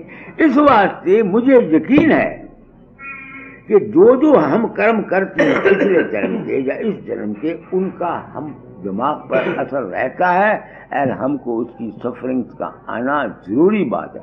इसलिए मैं डरता हूं। पर्दा रखता 1000 रुपया ले जाता आप लोगों से, माफ करना। जितनी जितनी करामातें मेरे हाथ से हुई हैं, मार अफ्रीका में मेरा रूप प्रकट हुआ, अमेरिका में प्रकट हुआ, क्या कुछ दुनिया में होता है, किसी को पुत्र दे जाता है, किसी को कुछ दे जाता है, किसी को, मुझे कुछ पता नहीं होता। मैं धर्म से कहता हूं आपकी मर्जी चाहे मेरी सेवा करो, आपके जी चाहे मेरी सेवा ना करो। मैं 4 दिन की जिंदगी के लिए I want to save my neck, मैं अपनी जान को आप बचाना चाहता हूं। पिछले किए हुए हम आज भुगतते हैं। हम एक दूसरे के साथ संबंधित हैं। कोई खावन बनता है, कोई बेटा बनता है, कोई बेटी बनती है। जितना जितना हमने तुमको लेना देना है उतना उतना भुगतान भुगतता है। ये मेरा तजर्बा है। मैं कोई बात वो नहीं कहता जो गलत। प्रेम प्यारी मेरी लड़की थी, मैंने बड़ी लड़की के वास्ते 40 तोले सोना दिया। प्रेम प्यारी की शादी पर मैंने सिर्फ 5 तोले सोना दिया। औरत मेरी मेरे साथ लड़ाई करती थी, मैं जवाब नहीं देता था। जब वो मकरावे जाने लगी तो मैंने कुछ नहीं दिया। औरत मेरी गल पड़ गई। मैंने कहा भगवान, 700 रुपया से लड़की का पिछले जन्म का मैंने और देना है, अब दे दे रिश्ता टूट जाएगा। मैंने इस रिश्ते को कायम रखने के लिए 700 रुपया इसका रखा हुआ है। प्रेम प्यारी को बोला, बेटी जब तू मकान बनाएगी अपना, अगर मैं जिंदा रहा मैं दे दूंगा, नहीं तो पुरुषोत्तम दास के पास मेरा अकाउंट रहेगा, इससे 700 रुपया ले लेना। बात आई चली गई। औरत ने मुझे पागल समझा, दीवाना है, पागल है। वो बीमार हुई, अस्पताल में दाखिल किया गया उसको। मेरे ज्वाई की हालत कमजोर थी। 100 रुपया महीना मेरी औरत मजबूर करती, मैं 6 महीने भेजा। 7वें महीने में मैंने ड्राफ्ट लेके उसको भेजा और उसको पास ले लिए, जा देख क्या तेरी लड़की मर जाएगी। टेप रिकॉर्ड से जरा बच्चे ने उधर लड़े, टेप रिकॉर्ड से उधर कोई बात नहीं, वो मर गई। तुम समझ तो मेरी बात। ये मेरा पदम है, मैं जानता हूं कि मैंने इससे नहीं लेना, मैंने इसको देना है। अब क्या है, 1600 लेता है, ये नहीं कि वो देता नहीं। 200 रुपया मावार भेजता है वो, मगर मुझे जरूरत अपने लिए नहीं पड़ती। 17.5 मुझे पेंशन मिल जाती है। ये कटनी वाले बैठे हुए दुर्गादास है, मेरे खर्च का ये बंदोबस्त कर देते हैं। हालांकि वो मेरा ड्यूटीफुल सन है, मगर चूंकि पिछले जन्म के कर्म से मैंने उससे कमाई नहीं खानी। तो ये समझ करके मैं क्या कहना चाहता हूं, शांत रखा करो। हम लोग तरफते हैं बेफायदा, किसी भाई से हमने लेना है, किसी भाई से नहीं लेना। जिसका हमने देना है उसने ठग बन गया। तुम कहते हो ना, जिसने भी लिया तुमसे माल मार लिया। जिन्होंने पिछले जन्म का तुमने देना है वो देना है। नहीं समझ में आती है। मैं चाहता हूं तुम लोगों को जो सत्संग का मकसद है वो मिले। सत्संग का मकसद क्या है? तुमको शांति मिले, तुमको तस्कीने कलम मिले, तुम्हारी हाय हाय मैं जो तुम रोते पीटते रहते हो ये तुम्हारी खत्म हो, तुमको लाइन ऑफ एक्शन। इस वास्ते मैं वो सत्संग नहीं कराता जो दूसरे पंडित लोग कराते हैं। कृष्णवाद, अर्जुनवाद, रामायण में ये लिखा है, ये किया है, वो किया है। तो हमको जो कुछ भी मिलता है हमारे कर्म का फल मिलता है। वो सत्संग से क्या मिलता है? समझ मिलती है, विवेक मिलता है, लाइन ऑफ एक्शन मिलता है। हमने कैसे करना है, कैसे जीना है, हमको शांति मिलनी चाहिए। समझ गया मेरी बात को? मैंने बहुत कुछ कह दिया आपको, आपके लिए। आपने मुझे कल कहा था ना कि मुझे फ्राइने लूट लिया। कोई जिसने पिछले जन्म का तुमने देना है उसने ले लेना। किसी ने बीवी बन के लूट लेना है, किसी ने भाई बन के लूट लेना है, किसी ने चाचा बन के लूट लेना है। जितना जितना देना लेना है वो भुगतान किए बगैर भुगतेगा नहीं। इस वास्ते सब्र और शांति से काम करो, अपने आप को बचा के रखो। मेरी समझ में आती तुम्हारी, तुम आए हो ना, तेरे घर का नमक खाया, हलाल कर जाना चाहता हूं। तेरे घर का नमक खाया है, रोटियां खाई हैं, उसको हलाल कर जाना चाहता हूं। जो कुछ मेरे पास है दोस्तों मैं वो दे सकता हूं। सच्ची बात है। मेरे पास है ज्ञान, मेरे पास है अनुभव, मेरे पास है मेरी जिंदगी का पर्सनल एक्सपीरियंस ऑफ लाइफ। जितना जितना जिसका देना है, और मेरे भाई अशोक उसने लड़कों से नहीं लेना, कर्म है। अब उसका कसूर है नहीं। जब उसकी शादी हुई विजेंद्र की मां के साथ हुई तो उसके टेवे में लिखा हुआ था इसकी औलाद नहीं होगी सुंदरनाथ। अगर हो भी गई तो पेट में मर जाएगी, अगर बचे भी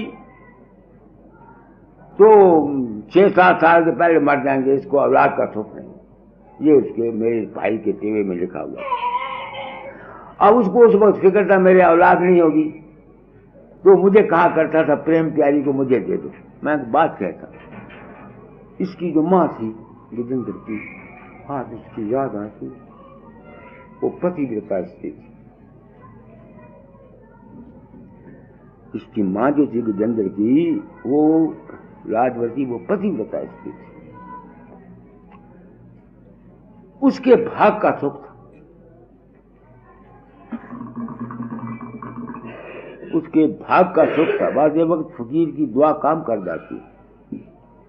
एक वाकया मुझको याद है, मैं पुरुषोत्तम दास मनसाराम तीनों ड्रग हाउस में रहते थे बगदाद में। तो ये लाजवती बोला नहीं करती थी, मैं जेठ था ना, तो ये 9 बजे हमको दूध दिया करती थी। दूध हम सत्संग करके मैं भी सो गया, पुरुषोत्तम दास भी सो गया, मनसाराम भी सो गया, हम तीनों सो गए। अब ये बेचारी दूध लेके वहां ड्रग हाउस में बीच में पिलर था, उसके पास खड़ी हो गई। 11:30 बज गए। 2.5 घंटे वहां ये खड़ी रही। और इसकी याद आती। तो जब पुरुषोत्तम दास की आंख खुली तो उसने एक आदमी की शक्ल देखी। वो कहता है चोर होए, भाई चोर है।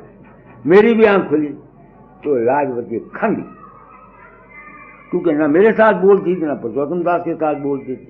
मैं जेठ था ना। पुरुषोत्तम दास मेरे साथ लड़ पड़ा कि आप देखो इसको इतनी तकलीफ हुई। मैंने उठा, मैंने लाजवती को गोद में ले लिया। उस वक्त का मैं अपना जज्बा बताता हूं। मैंने कहा बेटी तू औलाद के लिए कहती है बथेरी होगी। मुझे याद है उसके 4 लड़के 2 लड़कियां रात भोग के चली गई।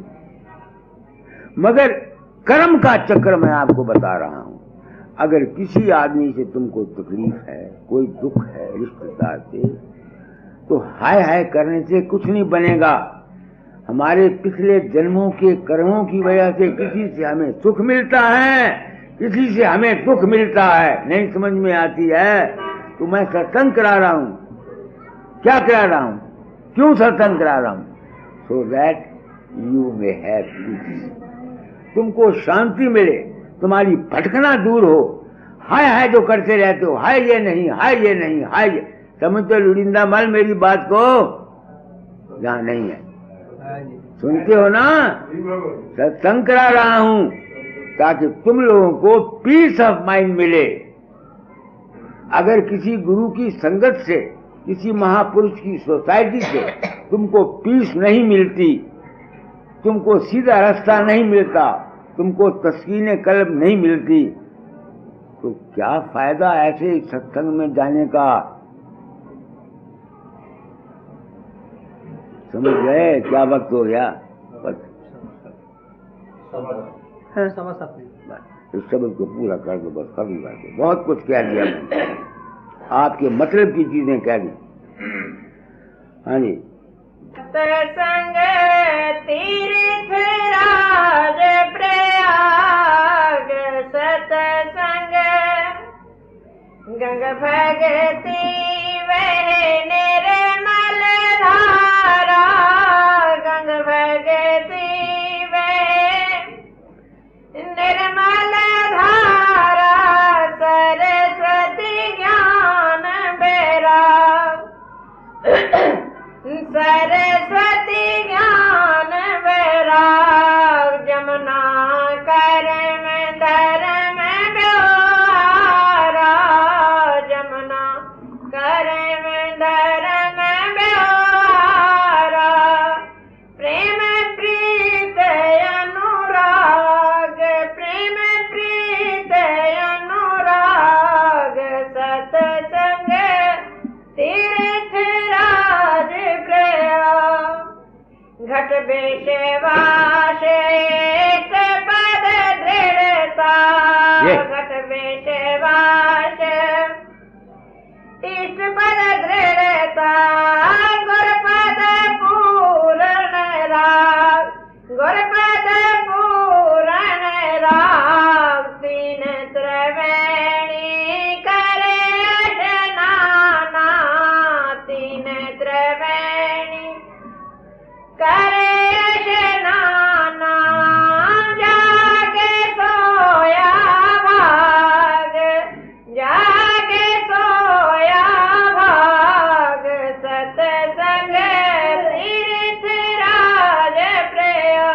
ये है सत्संग की मैना। पक्ष विश्वास, गुरु पद से अनुराग।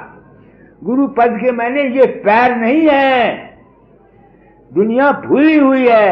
अगर इन पैरों को धो के पीने से ही दुनिया में तर जाते तो दुनिया तर जाती। पद कहते हैं जिस तरह डिप्टी कमिश्नर का पद, पद कहते हैं पोजीशन को, स्थान को। गुरु नाम है ज्ञान का, गुरु नाम है समझ का। जो समझ तुमको सत्संग से मिलती है उसके साथ राग करो। राग के मैंने उसके साथ, उसके मुताबिक अपनी जिंदगी गुजारो, तब तुम्हारा काम बन जाएगा। नहीं समझ में आती है? और अगर सिर्फ बाबे फकीर के पैर धो गई पीते रहो, समझे ना, और चार चार सब्जियां बना के उसे खिलाते रहो, गले में फूलों के हार डालते रहो, पैसे देते रहो, तो तुमको मन की शांति नहीं मिलेगी, एक जज्बाती आनंद मिलेगा। क्यों कह रहा हूं, क्यों कह रहा हूं? मैंने आरती की हैं गुरु महाराज की, सोने के ताज, चांदी के हुक्के, संदल के सिंहासन। तुम समझ तो मेरा मतलब नहीं। मैंने ये काम किया हुआ, उस काम से मुझे क्या मिला? आनंद ही मिला, शांति नहीं मिली। ऐ सत्संगियों, मुझको शांति आप लोगों से मिली, इसलिए मैं गुरु आप लोगों को मानता हूं। क्योंकि मैं था इमोशनल जानते हो ना, जज्बाती आदमी था, सिर्फ प्रेम करना जानता था। जो कुछ दाता मुझे कहा करते थे उसकी मुझे समझ नहीं आती थी, तो वो कहा करते थे, कर सत्संग विवेक के साथ तेरे सिर पर रहे गुरु हाथ। वो कहा करते सत्संग विवेक से कर, मगर मैं विवेक कहाँ जानता था? मैं तो जज्बाती था, नहीं समझ में आती। प्रेम करना ही जानता था, नहीं समझ में आती है। जो वो कहते थे उसकी समझ नहीं थी। जिस तरह एक भगत आदमी प्रेम करता है ना, जिस तरह तुम्हारी लक्ष्मी है, मेरी बहू है ना, इसमें इमोशंस है, भक्ति का जज्बा है, नहीं समझ में आती है ना, मैं इसको प्यार करता हूं। अगर ये मेरा सत्संग 2, 4, 5 सुन जाए, नहीं समझ में आती है, तो इसकी होश ठिकाने आ जाए, इसको correct way of living life आ जाए। बात आपकी समझ में आती है ना?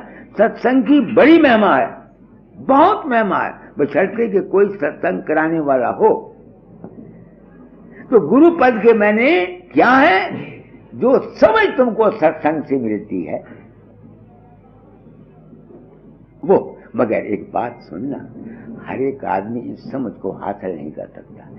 ये है डेवलपमेंट ऑफ ब्रेन। हर एक आदमी में वक्त लगता है। मैंने आपको मिसाल दिया करता हूं, मेरे पोता हुआ पढ़ाई, मुझे बात हमेशा मिसाल देता हूं। तो शाम को मेरा लड़का अपनी बहू को, अपनी वाइफ को अस्पताल में छोड़ आया, तो उसकी लड़की है राणो, वो भी साथ थी। जब सुबह गई तो आगे काका हुआ था, तो राणो पूछते, मम्मी मम्मी मम्मी कहां से आया? तो वो उसको कहती है, बाबा ने होशियारपुर से भेजा।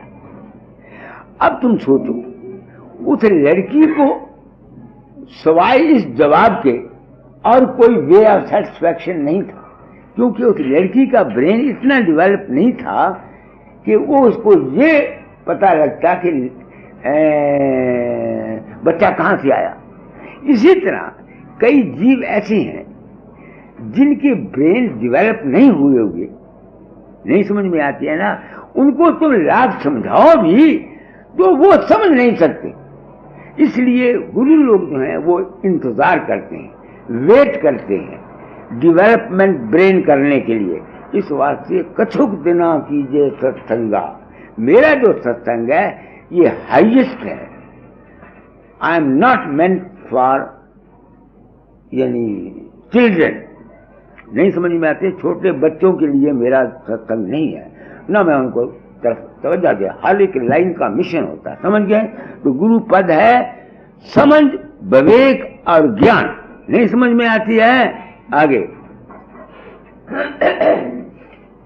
सहज सुख मंगल दाता, सुगम सहज सुख मंगल दाता, सुलभ जो सेवे लाग, सुलभ जो सेवे लाग, नहाए धोए निर्मल मन चित हो, नहाए धोए निर्मल मन चित हो, छूट गल मल दाग, छूट गली मली दाग, सतसंग तीर्थ राज प्रिया। छूट सत्संग करने से क्या होता है? मन निर्मल हो जाता है। मन के ऊपर जो गलत ख्यालात, जो रॉन्ग वे चिंता के गलत ख्यालात हैं, वो धुल जाते हैं, मन को शांति मिल जाती है, और फिर कलिमल के दाग खत्म। कलिमल क्या है? कलयुग क्या है? कलयुग में अकल बढ़ जाती है, इंटेलेक्ट बढ़ जाती है, और सबसे ज्यादा दुख हमारी अकल का बढ़ जाना है। यही हमको बुद्धि शांत करती रहती है। तो उससे